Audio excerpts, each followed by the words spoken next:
More than 30 million Americans have an allergy or sensitivity to gluten, and it can be challenging to find meals that exclude the gluten and still taste good. But Byrn, the cake mix doctor, has 128 delicious recipes for everything from gluten-free pizza to fried chicken to breads. Really, Ann?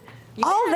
that? You bet. It's possible. Okay, what led you to write this book? I had so many readers of my Cake Mix Doctor books who had somebody in the family, a child or themselves or a spouse, who could no longer have gluten. They had celiac disease or just a really strong sensitivity to gluten, and they begged me for years to write books, and I did a cake book, The Cake Mix Doctor Bakes Gluten-Free, and then went on tour, and everybody said, what about dinner? We want dinner. Okay. So this book is all about appetizers through desserts, gluten-free. Okay, you are not That's correct. a sufferer. I'm not, but I did go about 9 months without gluten researching this book, and I learned a ton. Okay. And there are a lot of recipes in here we continue to make. This Mexican lasagna is one recipe my kids love.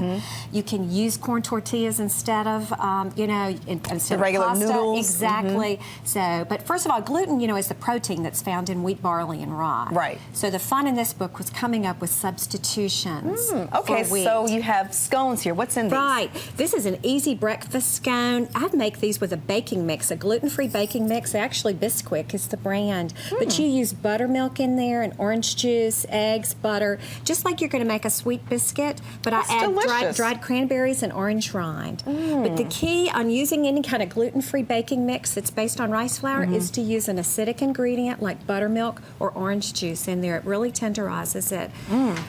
These are great. I mean, and the other part of this book is anybody can eat it. You don't have to be gluten-free to like these recipes. Delicious. Yes. In addition to corn tortillas, what else is in here? Yes, this is the Mexican lasagna that everybody loves. We use corn tortillas sort of as the, as the starch in there. And you just do an easy ground beef sauce using tomato sauce. I throw in a jar of salsa, it's a little cumin. It's really good. And then I have a cheesy layer in the middle that's a low-fat cottage cheese. It's got Parmesan in it and some oregano.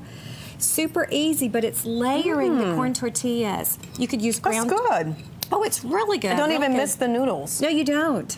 And like you said, there are a lot of really great corn pastas that are out there. So I have a whole chapter in the book on pastas as well that people will like. Is this as easy to make? I mean, just layering ingredients? It is so easy. You just layer, mist the pan, layer on the corn tortillas, make your ground beef or ground turkey sauce, put half of that on there, throw on this cheesy layer of the cottage cheese and Parmesan, the rest of your meat sauce, and then when it comes out of the oven, you put on the cheese, let it just sit. And the cheese melts. It's easy. Okay, finally brownies. Yes, this these is are a real great. test here. Well, this will win you over. Okay, Ann. This is the gluten-free saucepan brownie, and the gluten-free ingredient is cornstarch. Wow. It is a scratch recipe, but it's the cocoa that's in there and the cornstarch that are the flours that hold it. These brownies never get dry. It is not dry at all. When did you make It's fantastic. Well, I didn't make it. Sherry Castle made it. My good friend who lives here in this area made them, and Sherry probably made them yesterday, I would think. And it's delicious. And they're fabulous. And you can put these in the freezer. I mean, honestly, I love this recipe. It's we'll put the recipes on our website, Ann. Thank you so much. Thank you so much. Great to be here.